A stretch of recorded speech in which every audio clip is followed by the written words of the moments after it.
Hej, Erik här igen. Dags för en ny video. I min näst senaste video så pratade jag om bogrampen och skadorna som finns på den. Och har inte du sett den videon så kan du lägga upp den här så kan du kolla på den. Men där pratar jag om i alla fall skador som visar att bogrampen har varit helt öppen. Att den alltså var helt öppen någon gång under sjunkförloppet. Men jag sa också att det finns ju väldigt många invändningar mot det här. Det är många som inte tror att bogrampen någonsin var öppen under förlisningen. Den vanligaste invändningen mot att bogrampen har varit öppen, det är 3 stycken vittnesmål från maskinrummet. Jag tänkte att jag skulle gå igenom de här 3 vittnesmålen. Men vi börjar först med lite bakgrund. När slagsidan uppstår kort efter midnatt så befinner sig tredje maskinisten Margus Troy ensam i maskinrummet. I ett utrymme bredvid maskinrummet så befinner sig motormannen Hannes Kadak. Och på däck 0, alltså ett däck under maskinrummet och det däcket som ligger under hyttavdelningen, där befinner sig Henrik Sillaste. Det har blivit fel i vakuumsystemet, så det är det han jobbar med på däck 0. Totalt har alla de här 3 personerna blivit förhörda 15 gånger. Dels av polisen men också av JAIC-utredningen. Och vittnesmålen finns sammanfattade i slutrapporten. Men de finns även sammanfattade i HSVAs och SSPAs rapporter. Så att de har gått igenom ordentligt flera gånger. Det är alltså vittnesmålen från de här 3 personerna som ofta används som argument för att rampen aldrig var öppen. I senaste dokumentären Estonia, fyndet som ändrar allt, i avsnitt 3 så sitter Jutta Rabi och visar upp en teckning. Det är en teckning som Henrik Sillaste ritade när hon intervjuade honom. Och den visar hur vatten tränger in vid sidan om rampen, på båda sidorna om rampen. Och den tar hon som bevis för att rampen aldrig var öppen. Hon säger också att de här 3 stod och tittade på monitorn som visade rampen ända fram till dess att fartyget hade 90 graders slagsida, alltså låg helt på sidan. Då lämnar de maskinrummet och tar sig ut via skorstenen via nödutgången då. På GGEs hemsida, German Group of Experts, på deras sida finns alla vittnesmålen med de här 3 personerna. Jag kommer att lägga en länk här så du kan gå in och titta på de här vittnesmålen själv. Men jag gjorde det och jag tänkte att jag ska fokusera på det de säger sig se i monitorn. För det är ändå det som är det viktiga i den här frågan. Vad såg de egentligen i monitorn? Jag tänkte vi skulle gå igenom de här vittnesmålen. I alla fall delar av dem, inte alla vittnesmål. En del är väldigt korta och andra är mycket, mycket längre. Men som jag sa, jag kommer koncentrera mig på det de säger om vad de såg i monitorn. Och jag tänkte vi skulle börja med Margus Troy. Margus Troy blir ju förhörd ett antal gånger och som jag sa så finns de här vittnesmålen sammanfattade då i JAIC-rapporten om man vill läsa dem. Men jag gick som sagt till varvets utrednings hemsida och läste originalförhören då, för att det är alltid bra att kunna läsa dem och se. Vissa som jag sa är väldigt korta och andra lite längre. Men jag har skrivit ner sammanfattningar här så jag tänkte jag vill inte säga fel så att jag tänkte jag kommer att titta på pappret. Vi börjar med förhöret den 28 september klockan 10.30, alltså morgonen efter katastrofen. Och det är ett ganska kort förhör med Margus Troy då. Han tittar ju i monitorn och då säger han att han ser mycket vatten från fören. Mycket vatten strömmade in. Vatten på bildäck men inte i maskin, säger han också. Och sen säger han då att fartyget fick 10-15 graders slagsida. Ganska kort efter att han har sett det här vattnet. Samma dag klockan 12 så blir han förhörd en gång till. Och då säger han att han ser i kameran att vatten forsar in genom rampen. Och att slagsidan då ökar. Dagen efter, 29 september klockan 10, så säger han så här. Att han vid 1:15, 01:15 då. Känner hårda slag eller märker hårda slag mot fören. Han tittar i kameran. Det kommer in vatten från fören. Han säger så här: vatteninträngningen var enorm. Och det är då han säger att vatten stängde upp på kameran. Och i förhöret står det att det verkar som att kameran hamnar under vattnet ibland. Men bilden blir i alla fall suddig på grund av att det kommer vatten på kameran. Och så säger han då även där att fartyget fick 10-15 graders slagsida på några minuter efter att han har sett det här vattnet. Och under den här tiden så fortsätter fartyget framåt. Den 29, alltså samma dag, några timmar senare så blir han förhörd igen. Och då säger han att han kände slag mot fören igen. Och vid 1:15 då så ser han vatten genom rampen och så får fartyget slagsida. Sen dröjer det några dagar, sen blir han förhörd igen den 3 oktober. Och då säger han att han hör 2 smällar. Han tittar i monitorn. Och då ser han att vatten kommer in vid sidan av rampen. Alltså om det här är rampen då, så kommer vattnet in på sidorna. Vad jag kan se är det första gången han nämner rampen den 3 oktober.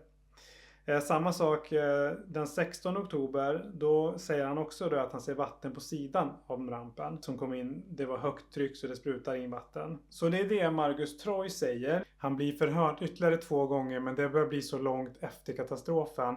Den sista gången, eller vad jag vet i alla fall, den senaste gången han blir förhörd är 1996.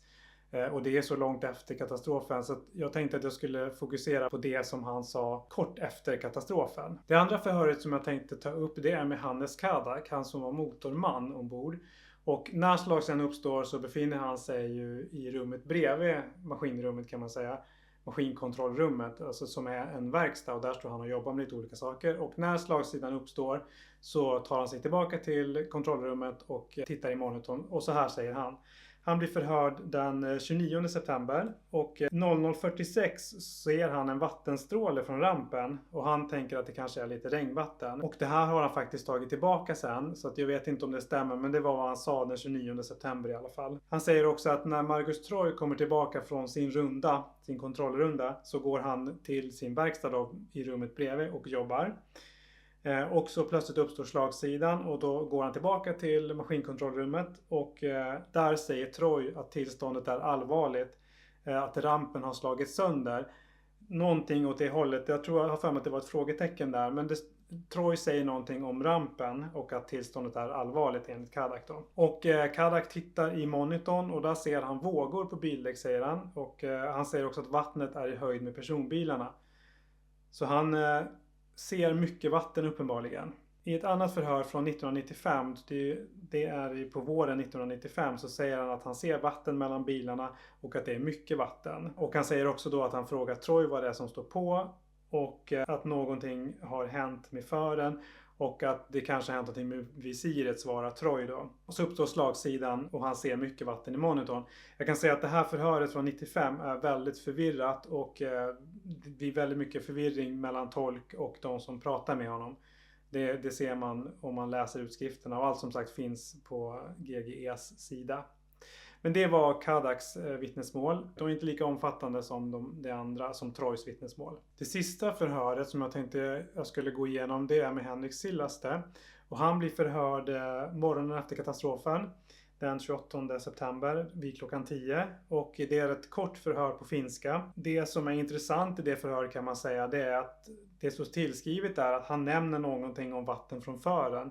Det är i princip allt som står i det där förhöret. I alla fall när det gäller vad han ser i monitorn. Men samma kväll, alltså 28 september på kvällen, så blir han förhörd en gång till. Och då blir det lite mer och då säger han så här. Han befinner sig på däck 0 när slagsidan uppstår och jobbar där.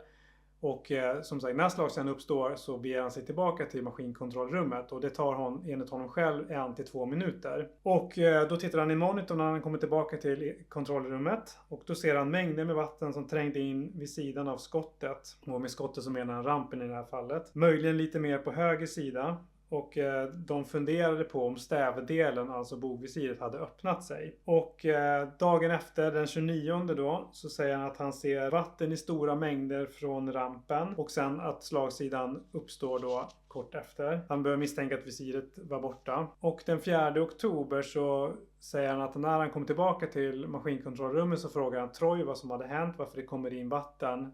Och för han säger att han ser det i monitorn. Så att han har sett vatten på sidorna av rampen, kan man säga då. Och den 3 oktober så gör Rabe sin intervju, alltså den här intervjun där han ritar sin teckning. Och det är den intervjun som hon pratar om också i dokumentären Estonia, fyndet som ändrar allt. Och jag har tagit lite av det han säger, framförallt som sagt då det han säger att han ser det i monitorn. Så vi ska se här. Han säger då att han hör ju 2 hårda slag. Han tar sig tillbaka till maskinkontrollrummet. Han frågar Troy vad som står på. Svaret är att vatten kommer in på bildäck, säger han. Sillaste tittar på monitorn.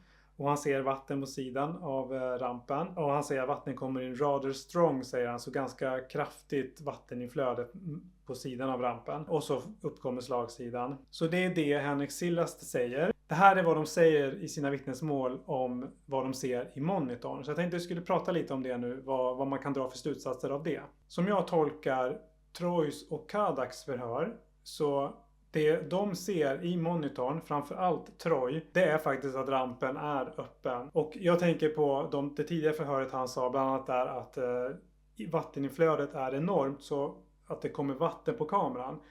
Och HSVA har ju analyserat de här vittnesförhören också. Och de tänker sig att när rampen öppnar sig, den har fallit ner, rampen öppnar sig och då forsar det in massor av vatten. Det står bilar i vägen och sådär, så vatten kommer att liksom stänka upp på kameran. För kameran sitter en bit in på centercasingen, en bit upp också. Så att det skulle stänka upp vatten från inforsande vatten är ju egentligen inte konstigt. Sen kommer Kadak in väldigt kort efter slagsidan. Alltså Kadak kommer ju till maskinkontrollrummet innan Sillaste gör. Och det Kadak ser i monitorn, han säger sig se vatten i nivå med bilarna, alltså ganska mycket vatten. Min slutsats är som jag sa nu att jag tror att Troy har sett rampen öppen och även Kadak också kanske, men inte Henrik Sillaste, utan det han ser är ju rampen som har slagit igen och det är det han ritar på teckningen också. Och det han ritar, det utesluter ju inte att rampen har varit öppen. Som jag sagt nu flera gånger, så finns det tydlig teknisk bevisning. Margus Troy och Hannes Kadaks vittnesmål stämmer överens med den tekniska bevisningen som finns om skadorna på rampen. De väldigt tydliga skadorna som har kommit av förpiksdäcket. Rampen har varit öppen och jag tror att de två, i alla fall Troy, har sett att rampen var öppen. Jag hoppas inte att du stördes för mycket på att jag har läst innantill. Det är som sagt väldigt mycket att hålla i huvudet och jag tänkte att det här måste bli rätt. Men om du tyckte den här videon var intressant, ge den en tumme upp. Lämna din kommentar om vad du tänker om de här vittnesmålen. Så hörs vi i nästa video igen. Ha det så bra. Hej då!